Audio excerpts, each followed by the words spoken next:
Welcome to the Marketing AI SparkCast, where AI meets modern marketing. Hosted by Aby Varma, a global leader in marketing, AI, and innovation, each episode brings you real conversations with leaders putting AI to work in strategy and execution. This episode is brought to you by Spark Novus and the Marketing AI Pulse community. Here's your host, Aby Varma. Hey, everybody. Today we have a super fun and exciting episode, which is a little bit different than what we traditionally do. So today we're talking about how all the listeners as an individual level, how can you really leverage the power of AI in your marketing day job? Like, what is the methodology of doing that? And we are super excited to welcome Frank Lazaro. He is the author of the book Finding 12 Minutes, where he takes AI from theory to daily practice. There are lots of ways you all get your information, and there is a lot of information on what the value of AI is. But Frank really breaks down on how to go from theory to practice, and we are bringing his approach straight into marketing, so you can really save time each day and turn small steps into measurable results.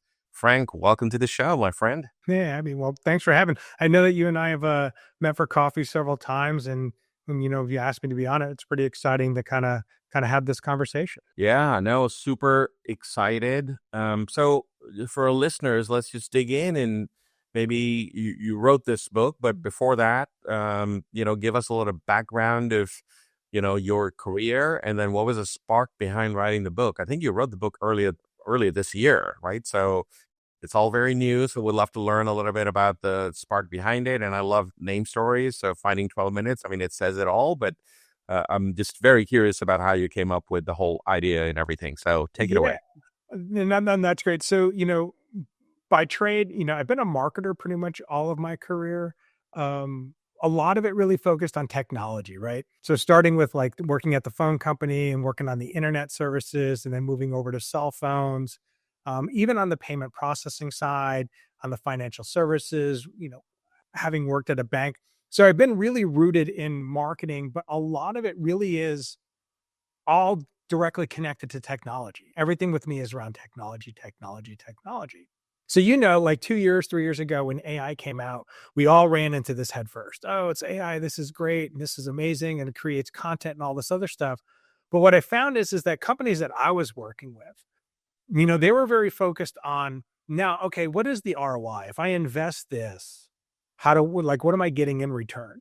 And then I also found too, is that a lot of my clients tend to be, professional services companies. So think of marketing agencies, think of architects, engineers, where they bill by the hour. To them, it's just like, well, how do I find more time? And so the 12 minutes really started with this concept of how can I help any organization kind of really hone in on what the return in the investment is. If I gave everyone this AI tool, what do I actually get back? So for the folks that aren't worried about, a billable hour, they're really kind of focused on how do I save more time? How can I do more with less? If I have 3 people, how can we operate like 5 people? How can we do those things? And so I really kind of honed in on this concept of finding 12 minutes. And I will tell you though, it's kind of funny. The reason I picked 12 is that 12 times 5 is 60. 60 is 1 hour. So I did it for the sheer purpose of simple math. So instead of saying, hey, finding 17 minutes, it was one of those things to where how can I get someone to understand the concept very, very cleanly, to sit there and say, 12 minutes per day, 5 days per week, 1 hour per week, 52 hours per year. So for them, it's just in simple math. Love it. So the spark behind that, was that your own marketing team, your marketing department a little bit? Was that what kind of led you to this? Yeah. So I was running a client services and marketing group. So pretty much responsible for submitting proposals, doing our marketing, managing social media. We're generally a small sized firm. We were about 130 people. So we only had 3 or 4 people in marketing, but we had a lot of work to do. So it started off with me really just thinking about how can I use technology to get my team to not get burnt out, not get frustrated, and also do everything that was in front of us, right? So social media posts and writing proposals and formatting and all the other things that marketers deal with on a day-to-day basis. So one of the first books that I wrote it was really around the marketer's guide to artificial intelligence. And it was really around, these are all the things that I see marketers could be using generative AI to use. And then it kind of evolved into not convincing people to use AI anymore. And now the conversation really shifted to, what's my return? If I invest this much money in these tools, what do I get back out of it? And it's easy, right? If I give everyone Adobe Creative Suite, I do know that every time we create something, that saves us time. Therefore, we're able to produce it. It's directly rated to revenue. They didn't see that initially when it came to artificial intelligence. So this is in a way, this is sort of, truly activation of leveraging AI in your daily life. So Yeah. in one line, how would you describe the value of the book? Like 12-minute habit? Yeah. What is it and why does it work? Yeah. Great question. So I think at the end of the day, I think it comes down to this. If you can save an hour per week, who doesn't want to do 40 hours of work in a 39-hour work week? If you could save an hour per day, who doesn't want to do 35 hours, but do 40 hours of work?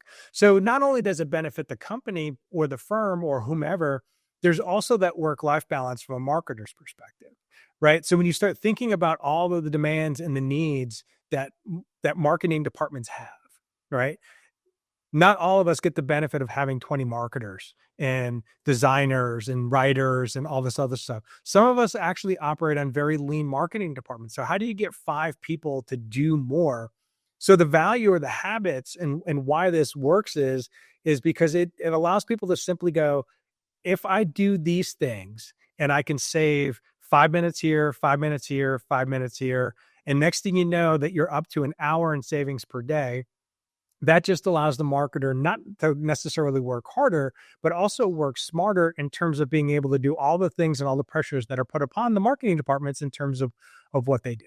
Love it. Like micro wins almost. I almost think of it as like Agile. You think about on the software development side and Agile. Why do you do Agile? Well, because people like to see progress in short little windows. They don't want to wait 18 months to see a demo. What they want to do is show me what you have. And that's the same thing that marketers need to think about as it's almost kind of like this agile mindset. What can I do right now that's going to save me a little bit of time, that's going to allow me to do this and allow me to do this. Oh, by the way, it's also going to allow me to leave work on time so I can go do some other things in my personal life.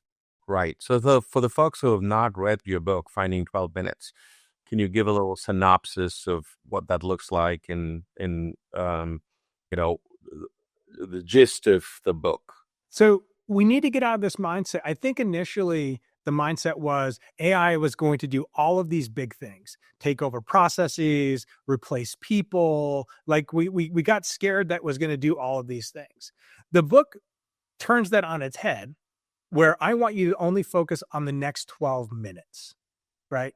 Right. And so when you think about that, right? So the key takeaway there is that you want to focus on those small things. So if you have a 10-step process to do something, I'm not asking you to use AI to replace all 10 steps. What I want you to do is to find what step in those 10 steps cause you the most friction. What step within those 10 steps you kind of hate doing because it's so manual or repetitive or just not exciting. That's where you want to focus on that. And that's where the book really hones in on is it's finding those small things within a bigger process to make the process a little bit more efficient, a little bit more tolerable to do every day. So the idea is not to replace a complete process. And that's not saying that AI couldn't, not recommended right now, but it is for me, it's just like find the friction points and the things that actually cause your processes to be the slowest, right? Great example is I was having a conversation with a large beverage company here in Atlanta, and they're talking about digital shelf and digital shelf messaging.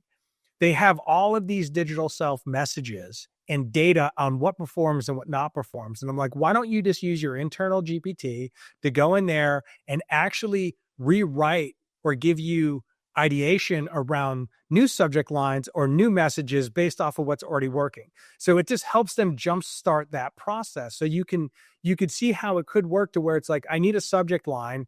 These are the subject lines that have worked for me in the past. upload them into AI and say, okay, help me ideate on 5 new subject lines, right? And all it is just helping that creation process to kind of go from 0 to 70%, and then getting human back in the loop to actually finalize it, get it approved, and then get it out the door. So the idea really is just to find those steps within your processes that cause the most friction, that cause delays, that people don't like to do, and figure out how technology, innovation, and AI can help solve for that. And so is there a kind of a process for that? Do you have people like document all their pain points and things that they hate doing during the week, or what's the methodology for that? Yeah. So typically what I like to do is, go back and look at the process and really be honest about yourself about how much time you spend at each step. Also document the tasks. And a lot of us actually have SOPs, right? We have standard operating procedures for certain things. Like if you work for a large organization, getting an email created, there's steps that you take. Look at each of those steps and understand where you can or you can't add in technology to kind of help streamline that. I love going back and looking at like Hootsuite, right? You go back early on in social media, we didn't have tools to help manage our post and program things out. And then these tools came out to allow us scheduling, review, all of these things. Need to treat AI exactly the same way.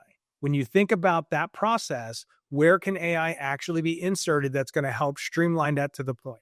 Now, that not only does that help speed up the process, but it also helps reduce any kind of risk or uncertainty in terms of, is it doing creation? Does this need to be approved? Is it accurate? It's only focused on slivers of your process versus the whole process itself. It's almost like leveraging AI at an individual level, like what is making my life difficult right now and how can I use it? And, obviously you and me are using AI fairly generically, but it could be ChatGPT, it could be any LLM, it could be whatever your company is using if you're part of a company, and it could just essentially be, are you thinking custom GPTs or chat or any of it, or what's your thought there? Yeah, so I like to look at it from the perspective of use the tools that's available to you. So I do know like some large organizations, right? You're being forced to use certain tools, right? Most organizations either have, like you think of big companies like Cox Enterprises or Coca-Cola, they have their own version of a GPT. Use that. If you work for a smaller organization and they're only using Microsoft products, use Copilot. Right. So my whole thing is use the tools that are available to you and figure out how they kind of feather into that project. I do know that most marketing departments have dabbled with Canva that has an AI function. If they're using any of the Adobe Creative Suites, those have AI functions. So I just say that use the tools that are in front of you, but, just understand I love this concept of start with your problem statement. What are you really trying to solve for? Don't start with the tool. I mean, honestly, if someone comes up to me and says, hey, I want ChatGPT, my first question is why? Like outside of just having that AI tool, but what are you trying to do? What are you trying to solve? So it's always start with a problem statement, understand your processes, and then kind of figure out what tool is going to solve that based on what's available to you. Do you think there's value, and do you recommend people measure the post AI workflow and outcome? How much time have I saved as a result of that process, or tracking of that activity, so that they sort of have a sense of how AI is adding value? Do you recommend people do that? And 100%. And there's a couple of ways that I like to kind of, particularly where you have organizations where there's resistance to using some of these tools. The method that I like to do is do the request the way you normally do it with the humans, the tools that you have, right? You have that output. Then do that same exact thing using AI and basically then compare the outputs. And what you find is that if you're using AI responsibly and in the right way, in a lot of ways, what you'll find is that the AI process tends to be about 25 to 30% faster. And if it's done correctly, used in an appropriate manner, the content tends to be on par with what a human could create. That's not saying that there's not mistakes, and that's not saying that that's the human in the loop part where you have to check it. But do it the way you normally do. And a good way to test this, and this is a good way to do a show and tell internally, go back to a previous project, right? Go back to last quarter's email campaign and use AI to basically recreate that campaign for you and then basically compare the results. How long does it usually take us? It takes us 8 weeks to go from ideation to deployment. In the AI world, it didn't take us that long, right? So I think there's ways for you to benchmark that. And that, again, I always like going back to something that's been already created and then redoing it in AI just so that you can get a benchmark to see how well it would work and how much time you would save. That's amazing. So obviously we're talking individually, people making their lives and their workflows better. In a team setting, do you think that has room for causing confusion where everybody's doing their own thing? And what's the role of the marketing leaders listening? Is a role of, education or standard tool or processes or something like that? Or how do we avoid where each team member in the larger team just splinters off and does their own thing? They're all getting value individually, but, is there any value in an overall orchestration process or training or same tools or anything like that? Yeah, I would say, one standardization of tools is key, right? I think that that's important. Depending on the tool that you have, like if you have the ability to do like ChatGPT teams, that collaborative nature is already kind of built into it.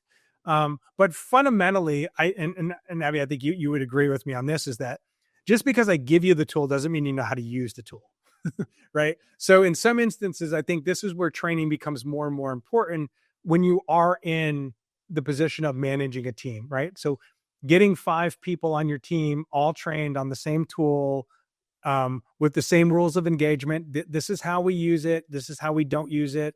We use brand guidelines. We do this basically in the same way that you would do that from an offline perspective, where you have brand guidelines, you have SOPs, you have a variety of things that allow you to standardize those things. That's the same thing that you would apply to the AI, in my opinion, right? Training is going to be key, right? Because you want everyone kind of prompting in very similar fashions, using, everyone's using the same data set, right? There's a variety of mechanisms that you can do that are manual in some ways, but would just basically require people to be trained to say, this is the way we do this, right? Just in the same way that you would have a group of designers, everyone's using the same brand guidelines. For what purpose? So that the outputs actually look on brand. AI is the same exact way. You want to have those guidelines and those rules of engagement so that anything that's created in AI, regardless who's creating it on team, is going to come out fundamentally close to being the same. And you really do start with training. Especially one of the most common use cases for any of these tools is writing. And, brand voice is sacred. You want to make sure that if, even with human beings, if you and me are writing something about the same brand, that we don't sound different, and AI in that regard shouldn't. So we want to make sure that you are training up AI and giving it samples of, guidelines of the brand voice and, brand attributes and that sort of thing, so that the output is more aligned. Is that something that you feel, not all teams really recognize that, especially if they're doing things at an individual level and just using ChatGPT or Copilot or whatever their choice of LLM is to write, where, they're not as conscientious of uploading brand guidelines, they just sort of use it and prompt it. Given your methodology, what is the strength and the reliance of their prompting skills becomes a critical element of making sure that the content output is in alignment with the brand? How do you advise teams, and what have you seen and how they deal with that? Yeah. So a lot of what I see is that, creating that standard operating procedure, meaning that if you are going to create something, you're uploading the brand guidelines, or you're uploading the approved, like if you're writing an email, providing the AI with an example of, this is an example of emails that we've written previously. So it's all about just kind of building, muscle memory or habits around, every time I go to do something, I make sure that I do these 3 things.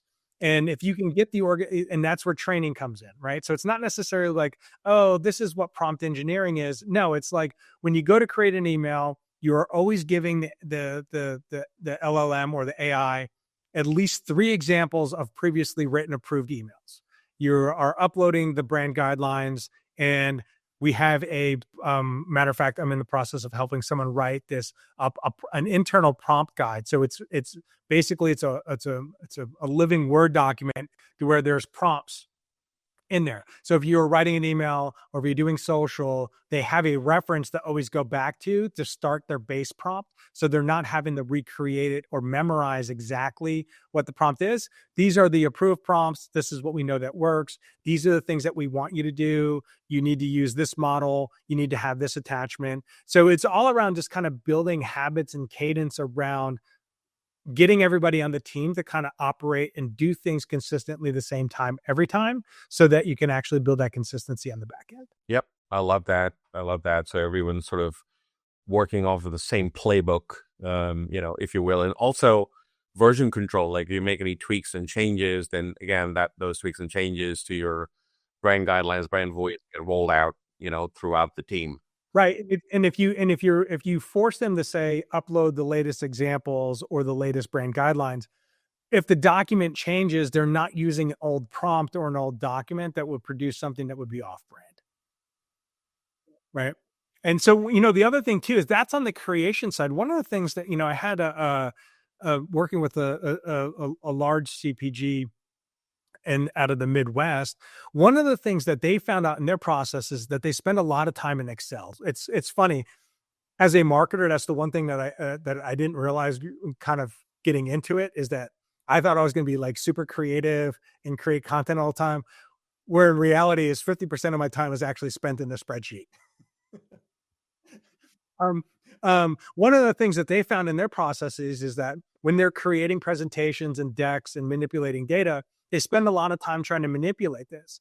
While yes, the ChatGPTs of the world do a great job with creation, you can't underestimate the power in terms of at least saving time to kind of help you analyze data, write an Excel formula, do those things to kind of help streamline this. And you can use natural language.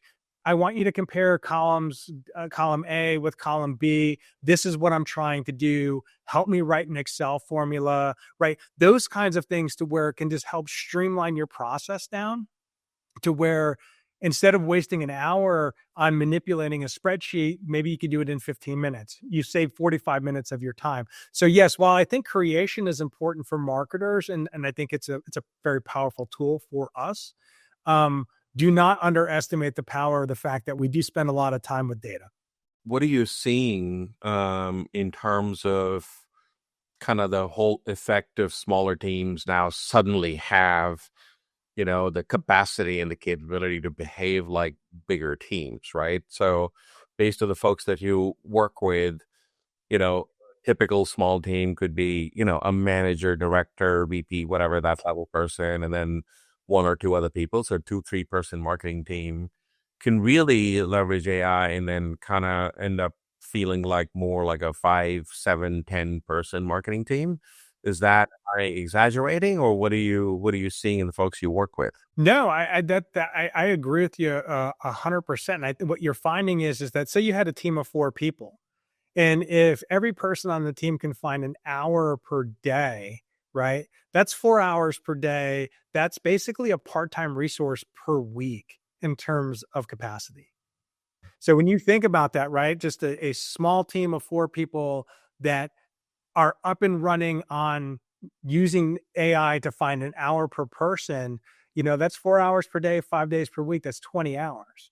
Right. So, you think about increasing capacity. You went from a 4-person marketing department to a 4.5-person marketing department in 1 week. Right. So there's a lot of benefits, and you see organizations that have actually fully embraced this, have done the right things, take the training, kind of not try to replace whole processes, but just kind of find those incremental wins in terms of process improvement. They're saving anywhere from 20 hours to 40 hours per week, which is the equivalent to a half a person to a full person of work per week. So the marketing teams that I deal with that are hitting on all cylinders are finding that the huge benefits of being able to find up to a person per week in time. Yeah, that's so interesting. Now, in reality, I've seen a lot of teams and a lot of individuals, marketing professionals use AI and save time.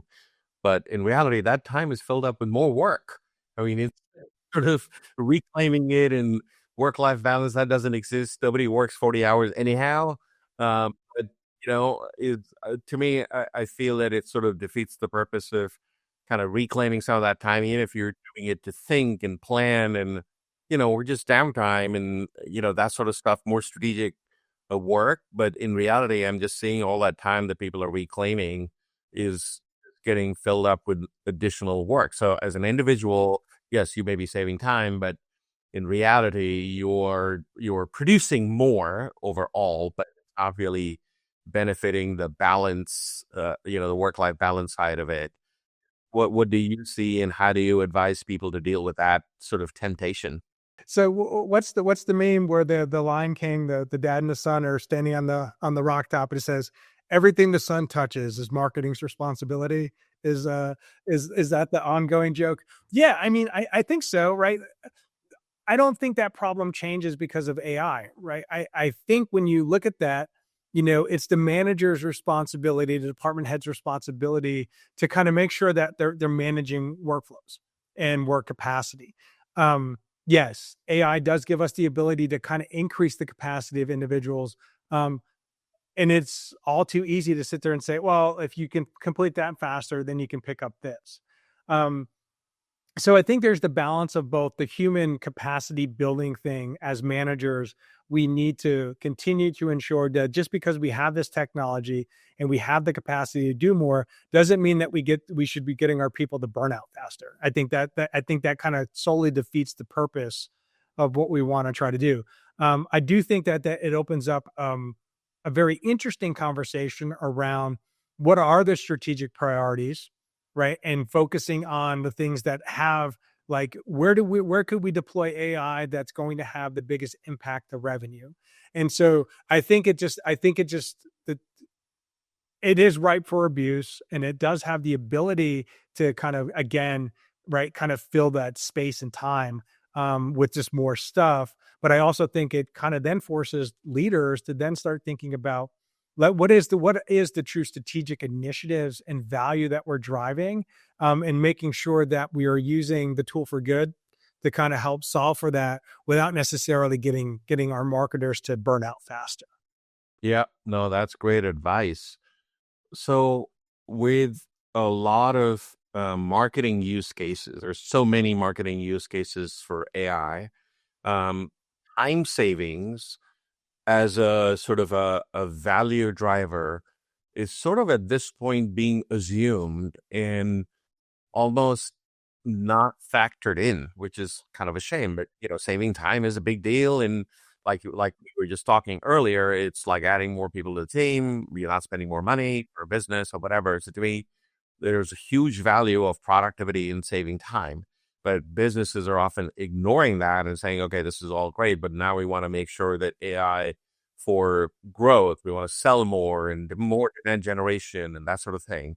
So how do you balance the time-saving value prop of AI with other business outcomes for marketing teams, like demand generation, growth, brand awareness, and all those things? So, one of the things I like to focus on with this in particular is you think about AI as the fact that, marketing tends to get a bad rap with, we tend to be reactive, right? We look at lagging indicators. We don't react very fast to changing environments. So if you're working for an e-commerce company and an email is not performing, how long is it going to take you to iterate that email to get a new email out, change the promotion, change the product mix? So using AI to kind of start focusing on predictive, right? Forget about A/B testing. How about A, B, C, D, E, F, G testing, right? Being able to kind of speed up, right? Like what we do is that we only have enough time, so we only kind of do what's necessary, right? We're only going to create 2 versions of this email because that's all the capacity I have to do right now is just to create those 2 versions. But if you had the capacity to sit there and say, we're going to start with these 2 emails, but at the same time also create 2 other versions of those emails so that if one of those aren't performing the way that we want, we could easily tee up and get the other email. And so getting faster to market and being able to adapt to changes and things that are happening in the marketplace and a variety of other things can help us then focus on demand generation, can make sure that we're not waiting 2 or 3 days to get a new email out, right? The AI helps us and get 4 versions of an email in the same time that it takes to get 2 versions of an email created. And then we only have 2 that kind of sit on the side waiting just in case we need to react to something. That to me, I think is where you're going to see a lot of value in this. So connecting the AI to, can you do more work? Yes.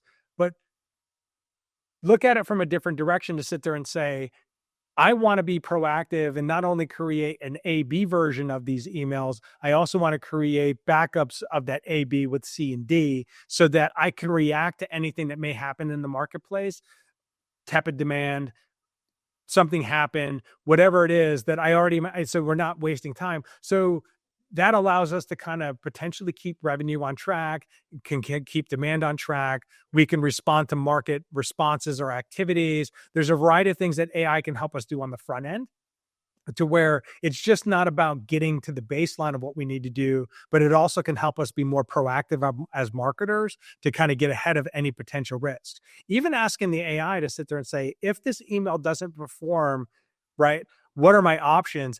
Asking that question before you launch your campaign at least gives you visibility into potential things that you could actually kind of pivot to just in case something's not performing the way that you want it to perform.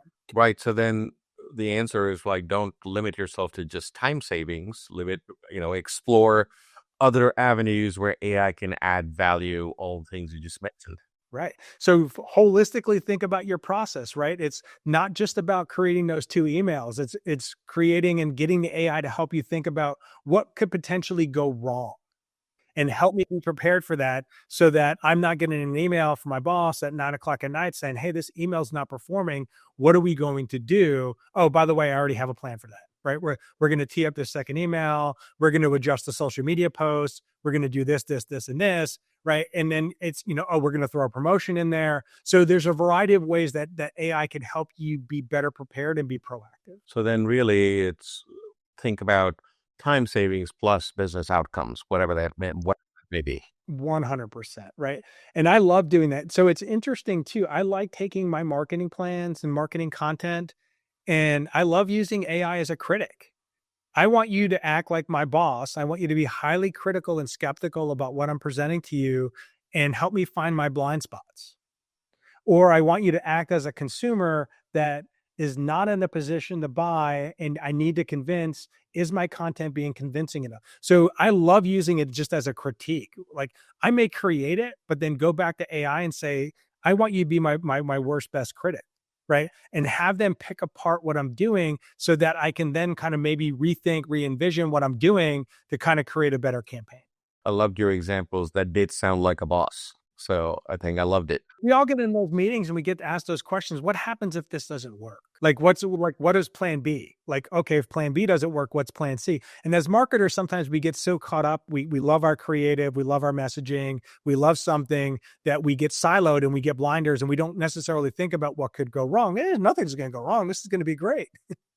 But something happens, right? Think about it. Like if you were Delta and you're working in the marketing department, and in the last 2 weeks with all of these FAA directives, did you have a contingency plan in place to kind of market those things? That wasn't expected. I guarantee that was not on anyone's strategic plan, but they had to react to that very quickly because there was like people canceling flights. There's all these things that you have to get ahead of. AI could help you kind of mitigate that by just giving me ideas, helping me think through what contingencies that are there so that I can formulate a faster, better plan to be able to react to that market condition. Right. So that's a real good example of something that recently has happened that I guarantee that the marketers over at Delta had to deal with over the last couple of weeks. No, absolutely. So home stretch here. We have, obviously this is phenomenal. Your insight.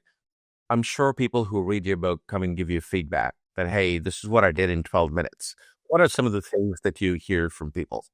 that they focused on like the non-marketing related stuff and the administrative stuff. Simple things like I found 12 minutes by using an AI note taker. It saves me 5 minutes every meeting. It helps me summarize the email. I get the action steps. I'm saving anywhere from 15 to 30 minutes per day just by using an AI note taker. And so the feedback that I get is that I think that people go in initially when they read the book thinking that they're going to be solving big process issues and fixing big process problems. But after they kind of read the book and they kind of put it in practice, what you end up finding is a lot of people kind of find their 12 minutes really in those small little incremental, mostly administrative type activities, email writing, like internal correspondence, not necessarily email writing for marketing purposes. Doing things like analysis and writing Excel spreadsheets.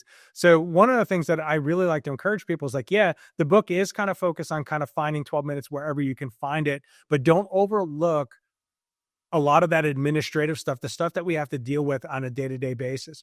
If you are a people manager, use an AI note taker to kind of take notes with your one-on-one conversations so that when you have to go back at the end of the year to do their year-end review, instead of trying to remember everything that person did, you can just upload that stuff into your corporate approved AI tool and say, just summarize all my conversations that I had with Aby this past year. What are some of the things that we talked about? Like, what are the things that I asked them to improve upon? What are those blinds? And so you can then summarize that. And like, because we know as people managers, the last thing we like to do is have to go back, I got to write these year-end reviews. So don't ignore some of the administrative side and solely focus just on what you do on a day-to-day basis. Because if you are a people manager, there are opportunities to kind of find that administrative support. Love it. Love it. I mean, I know I made a change recently where I don't know if you've heard of this tool called Whisper, where you were talking as opposed to typing. And my world has changed, my friend, because it's like when I'm writing emails and that sort of thing, I'm literally talking for my first draft as opposed to typing it out. So huge time saver for me right there. Well, that's how I wrote all my books, mainly because I don't type I'm not a very fast typer.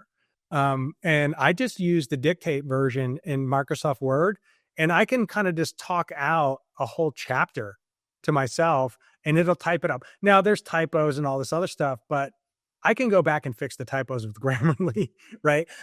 So yeah, Whisper, like the dictate functions, those are amazing. And I think they're getting better because they're now getting some AI functions that are included with them.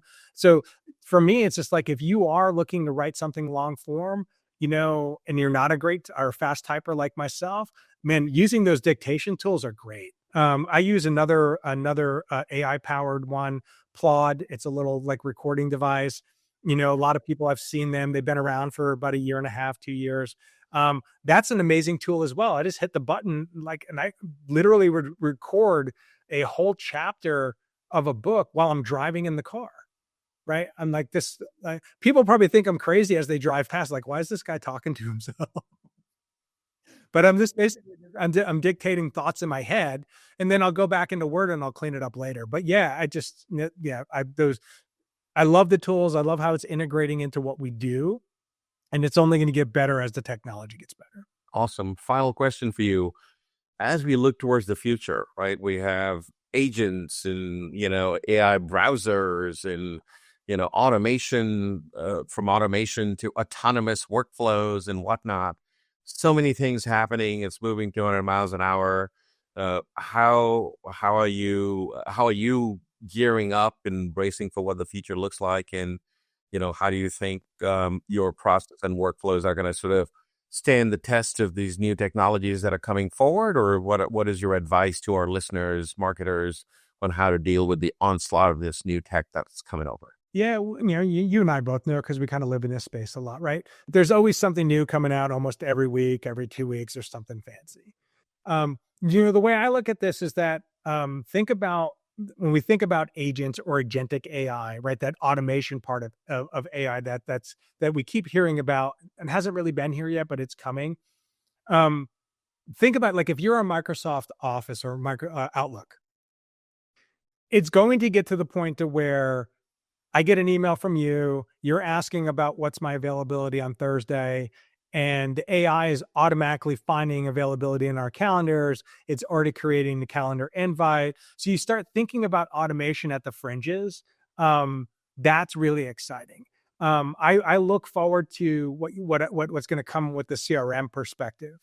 An opportunity is entered, right? Being able to have that opportunity based off of AI doing an analysis on that opportunity to say that one should go into this campaign, it goes into this workflow, and those things happening automatically, I think would be great. Or getting an email in my inbox, Salesforce reading it and then updating the opportunity automatically. So I look forward to a lot of that automation that is coming, with a lot of the tools that we use on a day-to-day basis that are just going to help streamline some of the things that we do, not necessarily customer facing, not necessarily creation, but just kind of automating some of the administrative stuff that we do on a day-to-day basis as marketers, whether it's our CRMs, whether it's our CMS, whether it's our digital platforms, whatever those things, you're going to see more and more AI kind of integrate itself into those platforms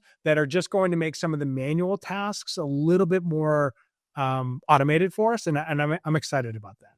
Awesome. Frank, thank you very much for making the time today. Thank you for having me on. I appreciate it. It's a great conversation. No, absolutely. So if folks who are listening, they want to learn a little bit about you, buy your book, what's the best place for them to connect up with you? So best place to connect up with me is on my website. franklazaro.com is the easiest place to find me. You could also find me on LinkedIn. And if you are interested in my book, just search my name on Amazon, and it'll actually be delivered the next day. So awesome, Frank. Thank you very much. And also, Frank's pretty humble about it, but Frank is an amazing speaker. He is on the speaking circuit. So for those of you who are listening and you're looking for an inspirational speaker, you can go to franklazaro.com. He has more information about that as well. So make sure to hit him up. Thank you to all the listeners for tuning in. Feel free to connect with me. You can go to sparknovus.com to learn a little bit more about what we do and connect up with me on LinkedIn. Till next time, keep the spark alive. Thank you very much. Thanks for listening. Big thanks to Spark Novus and the Marketing AI Pulse community. You can join the community at marketingaipulse.com.